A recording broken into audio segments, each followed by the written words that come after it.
اللهم صل على سيدنا محمد يا رب صل وسلم دائما أبدا على حبيبك.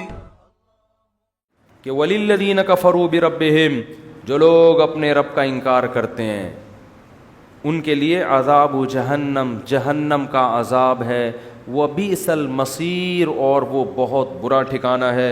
اِذَا أُلْقُوا فِيهَا، جب وہ آگ میں پھینکے جائیں گے، سَمِعُوا لَهَا شَهِيقًا، اس کی زوردار چنگھاڑ، جہنم کی آواز ہے خطرناک، وَهِيَ تَفُورُ، اور وہ ابل رہی ہوگی، تَكَادُ تَمَيَّزُ مِنَ الْغَيْظِ، ایسا جہنم کو غضب ہوگا نافرمانوں پر جو اللہ کے منکر تھے، جو اللہ اس کے رسولوں کا کتابوں کا انکار کیا کرتے تھے، ایسا غضب ہوگا کیونکہ اللہ نے اتنے دلائل رکھ دیے. تکاد تمیز من الغیظ، یہ بھی بلاغت ہے قرآن کی، ایسا لگے گا جیسے غصے سے یہ جہنم پھٹ جائے گی، ایسا لگے گا جیسے بھٹی میں آپ دیکھتے ہیں نا جب لوہا ڈالا جاتا ہے تو ایسا لگتا ہے یہ بھٹی کس کی حالت، کس کنڈیشن میں ہے، غیظ و غضب میں. تو اللہ فرماتے ہیں جہنم کی ایسی کنڈیشن ہوگی، ایسا لگے گا جیسے یہ غصے میں پھٹ جائے گی غیظ و غضب سے.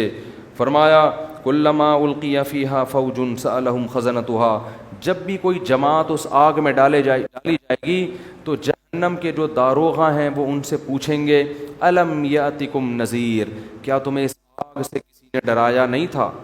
قالوا، وہ جواب میں کہیں گے بلا، کیوں نہیں. وہ یاد آئے گا ان کو، ہم نے بہت سے کچھ سنا تھا، کبھی یوٹیوب پہ ایک ویڈیو آ گئی تھی اس میں تھا کہ بھئی جہنم کی آگ ہے، آیتیں پڑھی جا رہی تھی، کبھی تراویح میں ہمیں کہیں سے خبر مل گئی تھی آیتیں پڑھی جا رہی تھی، کبھی یہاں، یعنی یہ خبریں تو دنیا میں پھیلتی ہیں نا. بعض کو پیغمبر نے براہ راست سمجھایا تھا تو وہ کہیں گے بلا قد جاءنا نذیر، کیوں نہیں، نذیر ڈرانے والا آیا تھا. فکذبنا، ہم نے اس کا انکار کر دیا. وقلنا ما نزل اللہ من شیء، ہم نے کہا اللہ نے آسمان سے کچھ بھی نازل نہیں کیا، یہ مولویوں کی باتیں ہیں. وقالوا لو كنا نسمع، وہ کہنے لگے کاش ہم سن لیتے ان کی بات، او نعقل، یا عقل سے خود ہی کام لے لیتے. بعض دفعہ انسان کا کہ علم میں اضافہ ہوتا ہے کوئی بات سن کے، بعض دفعہ اضافہ ہوتا ہے خود ہی کھوپڑی استعمال کر کے. خود ہی کھوپڑی استعمال کر لیتے تو بھی ہمیں یقین آ جاتا کہ آخرت ہے. کیوں؟ دیکھو ایک ٹیکنیکل بات کرتا ہوں میں. اکثر یہ ایتھیس اور منکرین خدا یہ دعویٰ یہ کرتے ہیں کہ یار یہ خدا ایسا ظالم کیسے ہو سکتا ہے کہ لوگوں کو، نافرمانوں کو پکڑ میں آگ میں ڈال دے، یہ کیسے ہو سکتا ہے؟ یہ سمجھ میں آنے والی بات نہیں ہے. تو جب بھی کوئی باطل آدمی اعتراض کیا کرے نا تو اس کے اعتراض کا جواب دینے کے بجائے اس پر اعتراض کر دیا کرو. یہ اصول یاد رکھو، کیونکہ باطل کیا کر رہا ہوتا ہے کہ اس پر جو اس سے بڑا اعتراض ہوتا ہے نا اس کو ٹھنڈے پیٹوں پی جاتا ہے، اور جو چھوٹا اعتراض ہو رہا ہوتا ہے وہ آپ پہ کر رہا ہوتا ہے. نہیں آئی بات سمجھ میں؟ تو اس کو یہ کہا کرو کہ ٹھیک ہے ہم فرض کر لیتے ہیں کہ یہ تو بہت سخت عذاب ہے آگ کا، اور اللہ اس میں جو نافرمانوں کو ڈالے گا یہ سمجھ میں آنے والی بات نہیں ہے، اللہ ایسا ظالم کیسے ہو سکتا ہے. اس بیس پہ فرض کرو ہم نے آخرت کا انکار کر دیا، نہیں ہوگا کچھ بھی، مر کے ہم مٹی ہو کے کیا ہو جاتے ہیں، ختم. یہ اللہ پہ اس سے بڑا اعتراض ہے، ٹھیک ہے نا. کیونکہ دنیا میں اتنے بڑے بڑے جرائم ہو رہے ہیں، اتنے بڑے بڑے جرائم ہو رہے ہیں کہ اگر آخرت، کیونکہ دیکھو آخرت اگر ہے تو پھر اس میں جہنم کا عذاب ہے، کوئی اور تو کسی کتاب میں ملتا ہی نہیں ہے نا اس کا تذکرہ. یہ تو یہودی، عیسائی اور مسلمان کہتے ہیں کہ آخرت ہے، اور تینوں متفق ہیں کہ وہ عذاب اس میں کیا ہوگا، آگ کا عذاب ہوگا. باقی تو کسی مذہب کے ایسے اس میں تو دعووں میں کلیئرٹی ہے ہی نہیں نا باقی مذہب کے. تو یا تو آخرت ہے یا نہیں ہے، تو پھر یہی ہے. اور اگر اس کی بیس پر آخرت کا انکار کرتے ہو تو پھر اللہ پر اس سے بڑا اعتراض ہوگا کہ دنیا میں ہزاروں بچوں کے قاتل بھی گزرے ہیں. دنیا میں آج بھی ہم دیکھتے ہیں ایسے لوگوں کو، میں جانتا ہوں جنہوں نے اپنے باپ کو قتل کیا، اپنی ماں کو قتل کیا چند ٹکوں کی لالچ میں، اپنی دادی کو قتل کیا، اپنے دادا کو قتل کیا، بچوں کے کو ذبح کیا. ایک دفعہ میں کراچی میں کہیں کھڑا ہوا تھا، ایک عورت چیخنے لگی، ایسا چیخ کے بھاگ رہی ہے، لوگ بھی بھاگ رہے ہیں. میں نے کہا کیا ہوا؟ کہتے ہیں کچھ اس کی گود میں بچہ تھا کوئی اغوا کرنے والے لڑکے جو بچوں کو بیچتے ہیں, انہوں نے اس کی گود سے بچہ چھین کے بھاگ گئے. یار اس ماں پہ کیا گزر رہی ہوگی آپ سوچو, اس قدر ترس آئے. وہ بیچاری یہ جھونپڑیوں والی عورتیں نہیں ہوتی, غریب ماسیاں جو ہوتی ہیں, وہ بیچاری کہیں بازار میں جا رہی تھی, اس کی گود سے 2 لڑکوں نے بچہ چھینا ہے اور بائک پہ فرار ہو گئے. نہیں پکڑے گئے وہ. بچہ مر جائے, ماں کو تھوڑے دنوں میں تسلی ہو جاتی ہے. گود سے بچہ چھین کے جب آپ اس پہ ظلم کرتے ہو اور بھاگ جاتے ہو چند ٹکوں کی لالچ میں, یار اس بچے کو کہاں لے جا کے تم بھیجو گے, کیا بھکاری بناؤ گے, کیا کرو گے, تم دیکھتے نہیں اس کے کلیجے پہ آرے چل رہے ہیں. اس کا مطلب تو یہ ہوا اگر آخرت نہیں ہے تو ایسے ظالم بھی مر کے ختم, اور جنہوں نے بڑی بڑی قربانیاں دیں, بالکل ایمانداری کے ساتھ زندگی گزاری, کسی کے ساتھ ظلم نہیں کیا, وہ بھی مٹی ہو کے ختم. تو اللہ کے ہاں تو پھر بہت بڑی دھاندلی ہے. تبھی تو قرآن کہتا ہے ام نجعل المتقین کالفجار, تم پاگل ہو گئے ہو, کیسی باتیں کر رہے ہو کہ آخرت نہیں ہے. مطلب یہ کہ جو خدا کے خوف سے اچھی زندگی گزارتا ہے اور جو ظالم ہے بری زندگی گزارتا ہے, تم سمجھتے ہو کہ میں دونوں کو مار کے ختم کر کے ایک جیسا کر دوں گا. ما لکم, تمہیں ہو کیا گیا ہے. قرآن کے الفاظ دیکھو, مجھ پر اتنا بڑا الزام لگا رہے ہو. تو جو یہ اعتراض کیا کرے نا اللہ آگ میں کیسے ڈالے گا, یہ اس سے پتہ چلتا ہے آخرت نہیں ہے. اس سے کیا, اس سے بڑا الزام اللہ پہ یہ ہوتا ہے کہ وہ سب کو برابر. دنیا میں تھوڑی سزا ملتی ہے, دنیا میں تو چور ڈاکو صدر بن جاتے ہیں. حقیقت ہے یہ, دنیا میں تو ایسا بھی کیس ہمارے سامنے آیا کہ ایک لڑکی نے گھر سے بھاگ کے شادی کی اور کیس باپ پہ ڈال کے, بیہودہ کیس کہ یہ مجھے یعنی غلط نظروں سے دیکھتا تھا, حالانکہ باپ پاک دامن تھا, اندر کس کو کر دیا, باپ. اس باپ پہ کیا قیامت گزرے گی یار, کہ ایک تو میری عزت کا جنازہ نکالا اور اوپر سے مجھے پہ الزام ڈال کے. جس باپ نے بچیوں کو گودوں میں پالا ہو, کتنی محبت دیتا ہے باپ. دنیا میں ایسے ایسے مظالم ہو رہے ہیں کیا انسان کانوں کو ہاتھ لگائے, اور ان ظالموں کو دنیا میں سزا نہیں ملتی. اکثر بے گناہ لوگ سزا میں پستے ہیں, پھانسی کے پھندوں پہ چڑھ جاتے ہیں بے گناہ. جو قتل کرنے والا ہوتا ہے وہ کھلے عام گھوم رہا ہوتا ہے. تو بھائی دنیا میں تو ایسا ممکن ہے. اللہ کہتے ہیں کیا میرے بارے میں بھی تم نے یہ گمان کر لیا ہے, ما لکم, تمہیں کیا ہو گیا ہے, کیف تحکمون, کیسے فیصلے کر رہے ہو تم میرے بارے میں, کہ پرہیزگاروں کو, اچھوں کو, بروں کو مار کے ختم کر کے برابر, یہ نہیں ہو سکتا. تو جو یہ کہا کرے نا کہ آگ سمجھ میں نہیں آتی, اس سے کہیں ہماری سمجھ میں یہ نہیں آتا کہ کوئی بھی سزا نہیں ملے گی. اگر آگ نہیں ہے تو پھر آپ بتاؤ کیا سزا ہے. صحیح ہے نا. تو اس سے پتہ چلتا ہے کہ اگرچہ ہماری سمجھ میں آگ کی سزا نہیں آتی, لیکن بھائی ہماری سوچ اور ہماری سمجھ وہ اس قابل نہیں ہے کہ ہم اللہ سے آگے نکلنے کی کوشش کریں. علماء کہتے ہیں جہنم اللہ کے غضب کا اظہار ہے. خدا کو نافرمانوں پہ جو غضب ہوگا نا, تو غضب کس کا ہے, اللہ کا. تو اللہ اپنے غضب کا اظہار اسی طرح کرے گا, کیونکہ وہ عام غضب نہیں ہے, وہ کس کا غضب ہے, اللہ کا غضب ہے. تو اس سے پناہ مانگنی چاہیے, اس پہ اعتراضات نہیں کرنے چاہیے, اس کا مذاق نہیں اڑانا چاہیے. اس سے عقل مند لوگ پناہ مانگتے ہیں کہ اللہ ہمیں ایسے کاموں سے بچا جس کی وجہ سے جہنم کی آگ حلال ہوتی ہے, اسے پناہ مانگو اس سے. تو قرآن کیا کہہ رہا ہے, تکاد تمیز من الغیظ, قریب ہے کہ وہ غیظ و غضب سے پھٹ پڑے. اور جب بھی ان کے پاس کوئی جو لشکر ڈالا جائے گا تو جہنم کے داروغہ پوچھیں گے کیا ڈرانے والا نہیں آئے گا, آیا. وہ کہتے ہیں کاش ہم سن لیتے یا عقل سے کام لیتے. عقل کا مطلب سمجھ میں آیا نا, کہ کیسے ہو سکتا ہے کہ اللہ کوئی سزا ہی نہ دے کسی کو. کاش ہم عقل سے کام لیتے. ما کننا فی اصحاب السعیر, تو آج اس بھڑکتی ہوئی آگ میں داخل نہ ہوتے. فاعترفوا بذنبہم, اللہ فرماتے ہیں دیکھو آج اپنے جرم کا انہوں نے اقرار کر لی. یہ دنیا میں کر لیتے تو فائدہ ہوتا. ان الذین یخشون ربہم بالغیب, لیکن فرمایا وہ لوگ جو اپنے رب کو بغیر دیکھے ڈرتے ہیں. ایتھیس کا سب سے بڑا اعتراض یہ ہوتا ہے کہ خدا نظر کیوں نہیں آتا, وہ آ کے بتاتا کیوں نہیں ہے کہ میں ہوں, وہ خاموش کیوں بیٹھا ہے. وہ خاموش نہیں بیٹھا, وہ خاموش بیٹھا ہوتا تو اتنی باتیں بولو نہ کر رہا ہوتا.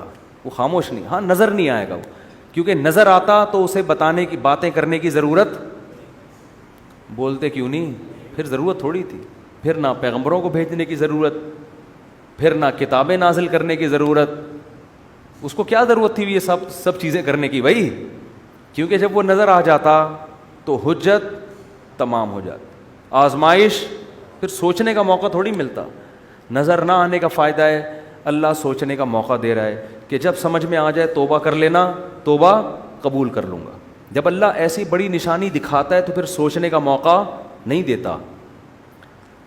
دیکھو قوم سمود حضرت صالح علیہ السلام سے کہتی تھی کہ آپ بڑی نشانی دکھاؤ, معجزہ. وہ کہتے تھے دیکھو میں اللہ کا پیغمبر ہوں, یہ نشانی ہے, میری دعوت دیکھو, میں اس پہ تم سے کوئی پیسے نہیں مانگ رہا, تو بس اتنا کافی ہے, میری دعوت صحیح ہے, غلط بات نہیں کر رہا میں. کہہ رہے نہیں, آپ کو اللہ نے بھیجا ہے, کوئی نشانی دکھاؤ. تو انہوں نے کہا دیکھو جب اللہ نشانی دکھائے گا نا تو تمہیں مہلت نہیں دے گا, اور پھر اس نشانی کے آداب بھی بہت ہوں گے. انہوں نے کہا نہیں نشانی. انہوں نے کہا اچھا کیا نشانی؟ اب دیکھو کیسے عجیب سا مطالبہ کیا بیہودہ, اس پہاڑی سے اونٹنی نکال دو. بھائی جو منہ میں آیا بک دیا. عجیب سی بات ہے نا کہ پہاڑی سے کیا نکالو؟ اونٹنی. یہ ان کا خیال تھا یہ تو ممکن ہی نہیں ہے. پیغمبر نے اللہ سے کہا اللہ اس پہاڑی سے کیا نکال دے, بیہودہ اعتراض ہے, بیہودہ بات ہے, نکال دے. اللہ نے کہا ٹھیک ہے نکال دیتا ہوں میں, لیکن جب یہ اتنی بڑی نشانی دیکھیں گے نا پہاڑی سے اونٹنی بھی, تو پھر اس اونٹنی کے آداب بہت ہوں گے. ابھی تک تو آپ دعوت دے رہے ہیں, جو مان رہا ہے ٹھیک ہے, نہیں مان رہا کوئی آسمانی آفت نہیں آ رہی ہے, آخرت کے لیے میں نے چھوڑا ہوا ہے, مہلت دی ہوئی ہے, لمبی لمبی عمریں ہیں, سوچو جس ٹائم بھی خیال آ گیا توبہ کر لوں گا. لیکن جب یہ اونٹنی میں نکالوں گا تو پھر اس کے آداب ہوں گے. کیا؟ فَذَرُوهَا تَأْكُلْ فِي أَرْضِ اللَّهِ, جس دن یہ پانی پیے گی کسی دوسرے جانور کو پانی پینے کی اجازت نہیں. جب یہ گھاس کھائے گی اس کو چھیڑنے کی اجازت نہیں. اب صبر کرو گے, یہ اللہ کی اونٹنی ہے, تم نے خود اپنی آنکھوں سے دیکھی ہے. تو جب اللہ کی اونٹنی ہے تو پھر اس کے جو رہن سہن اور اس کے جو پروٹوکول ہوگا وہ بھی بڑا ہوگا اس کا, وہ چھوٹا موٹا پروٹوکول نہیں ہے. اب کیا ہے, وہ اونٹنی اتنا پانی پی لیتی تھی, ان کے لیے جانوروں کے لیے پانی نہیں بچتا تھا. بھائی انہوں نے کہا یار یہ ایک نئی ٹینشن. تو اللہ جب بڑی نشانی دکھاتا ہے نا تو پھر یہ چیزیں بھی ساتھ میں آتی ہیں. بڑی نشانی دکھاتا ہے تو ان لوگوں نے, شرارتی لوگوں نے کیا کہا, بھائی اس اونٹنی کو قتل کرو, اس کی وجہ سے ہمارے جانور کا نقصان ہو رہا ہے. پیغمبر نے کہہ دیا کہ اس کو کچھ کہا نہ تو پھر فوراً عذاب آئے گا. لیکن وہی شرارتی لوگ اکٹھے ہوئے, اونٹنی کو قتل کیا. تو اللہ نے پیغمبر کو وحی کی کہ ان کو بتا دیں کہ 3 ایام, 3 دن بس انتظار کرو, کھاؤ پیو موج مستی, 3 دن کے بعد خدا تمہیں نہیں چھوڑے گا. اور حضرت صالح علیہ السلام سے کہا جو ایمان لانے والے لوگ ہیں ان کو لے کے نکل جائیں. 3 دن کے بعد گہرے بادل آئے. حضرت صالح نے کہا کہ عذاب آ رہا ہے. انہوں نے کہا عذاب نہیں ہے تو بارشیں ہوں گی. فرمایا نا نا نا نا, بل ہوا مستعجلتم بہ ریح فیہا عذاب علیم, یہ وہ عذاب ہے جس میں جلدی مچا رہے تھے. تدمر کل شیء بامر ربہا, قرآن کہتا ہے 7 دن 8 راتیں ایسی ہوا چلی ہے سر جس میں ایک آواز ہوتی ہے نا خطرناک, اور اس ہوا نے ان کو اٹھا کے ایسے, کیونکہ کھجور کے تنوں جیسے تو کمبختوں کے قد تھے, اور کہتے تھے من اشد منا قوہ, ہم سے زیادہ پاورفل کوئی بھی نہیں ہے, سب سے طاقتور ہم ہیں. تو اللہ کہتے ہیں ہوا سے مارا. علماء اس میں حکمت بیان کرتے ہیں, ہوا نے نا اٹھا کے پٹخائے ان کو. علماء کہتے ہیں کسی قوم پہ ایسا ہوا کا عذاب نہیں آیا, پانی سے غرق کیا فرعون کو, کسی قوم پہ پتھر برسے, یہ ہوا کیوں؟ اصل میں ہوا بہت ہلکی چیز ہے اور ان کے دعوے تھے بہت بھاری ہونے کے. تو اللہ نے کہا میں سب سے ہلکی چیز سے تمہیں ماروں گا, میں سب سے ہلکی چیز سے تمہیں پٹخوں گا میں. تو سب سے ہلکی چیز ہوا ہے. تو ہوا 7 دن 8 راتیں چلی ہے اور ایسے اٹھا کے پٹخائے ان کو. قرآن کہتا ہے کأنہم اعجاز نخل خاویہ, کھجور کے تنے جیسے فصلیں کٹی ہوئی پڑی ہوتی ہے نا, ایسے 7-8 ایک ہفتے کے بعد ان کی یہ حالت تھی. فہل تری لہم من باقیہ, اللہ فرماتے بتاؤ ایک بھی ان میں سے تمہیں زندہ نظر آیا کیا؟ ایسا اللہ نے پٹخا ہے. تو جب اللہ, یہ جو ایتھیسٹ کہتے ہیں نا اللہ نظر نہیں آتا, بھائی اگر نظر آ گیا نا تو میں اور آپ شاید بچ جائیں, آپ نہیں بچو گے. اللہ بچائے ہمیں اپنی رحمت سے, پھر نہیں بچو گے. علماء نے ایک بڑی نکتے کی بات کی ہے. بنی اسرائیل نے بچڑے کی عبادت کی تھی. حضرت موسیٰ علیہ السلام واپس گئے, بنی اسرائیل نے توبہ استغفار کیا کہ ہم نے غلطی ہو گئی. تو اللہ نے ان کی توبہ کو ایسے ہی قبول نہیں کیا. کہا ٹھیک ہے اصولی طور پر تو سزا ہونی چاہیے لیکن جہنم میں جانا, لیکن جنہوں نے عبادت کی وہ قتل کیے جائیں گے ان کے ذریعے جنہوں نے عبادت نہیں کی. جو نہیں کی وہ کرنے والوں کو قتل کریں گے تو تمہارا گناہ معاف. جبکہ اس امت کے لیے کیا اصول ہے؟ گناہ ہو گیا، چاہے بت پرستی کی، چاہے کچھ بھی ہوا، چپکے سے اللہ سے گڑ گڑا کے توبہ کرو، اللہ کیا کر دے گا؟ معاف. اللہ اس توبہ کے سچے ہونے کے ثبوت بولو نا نہیں مانگتا. بنی اسرائیل سے مانگا جا رہا ہے ثبوت کہ تم سچے دل سے کر رہے ہو، اگر کر رہے ہو تو اپنے آپ کو قتل کرواؤ پھر مانیں گے. جبکہ اس امت مسلمہ میں کیا ہے؟ بس اللہ کے سامنے گڑ گڑا لو، اللہ اس کے ثبوت نہیں مانگتا کہ تم اس توبہ میں کیا ہو سچے. اگر تمہاری نیت، دل کے حال تو اللہ جانتا ہے، دل میں نیت ہے کہ آئندہ نہیں کروں گا بس کافی ہے.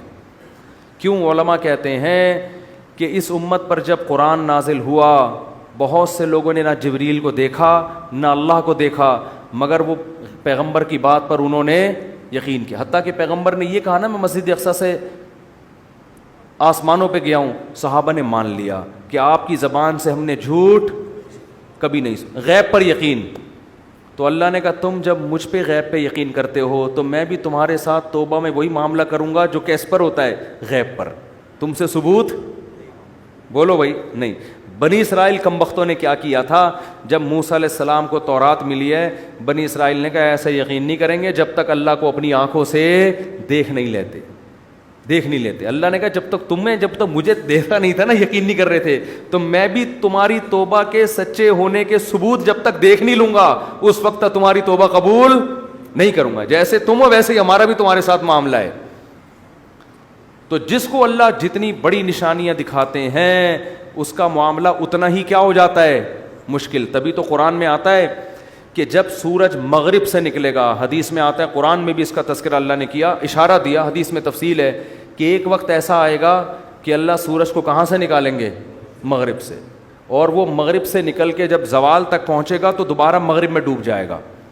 اب یہ بات اسلام کے علاوہ کوئی بھی نہیں کرتا. تو جب دنیا میں یہ نشانی ظاہر ہوگی تو اسلام کی حقانیت کا ایک بہت بڑا ثبوت دنیا کے پاس آ جائے گا، کیونکہ سائنس کی دنیا میں اس بات کا امکان 1% بھی نہیں ہے. کیونکہ سورج کا مغرب سے نکلنے کا مطلب کیا ہوا کہ زمین الٹی گھومے گی، اور سائنسدان کہتے ہیں الٹی گھومنا تو دور کی بات، زمین کی اسپیڈ میں تھوڑا سا فرق آ جائے نا تو ہم سارے جیسے ایک لٹو پہ گھوم رہا ہو اور وہ گاڑی میں اسپیڈ سے جا رہے ہوں اور بریک لگ جائے تو سارے کھڑکیوں سے باہر ہوں گے کہ نہیں ہوں گے؟ ہے بھائی. کار کی اتنی اسپیڈ نہیں ہے جتنی کس کی ہے؟ زمین کی. زمین اتنی اسپیڈ سے گھوم رہی ہے، یہ رک گئی تو ایسا نہیں ہوگا کہ ہم آرام سے یہاں بیٹھے رہیں.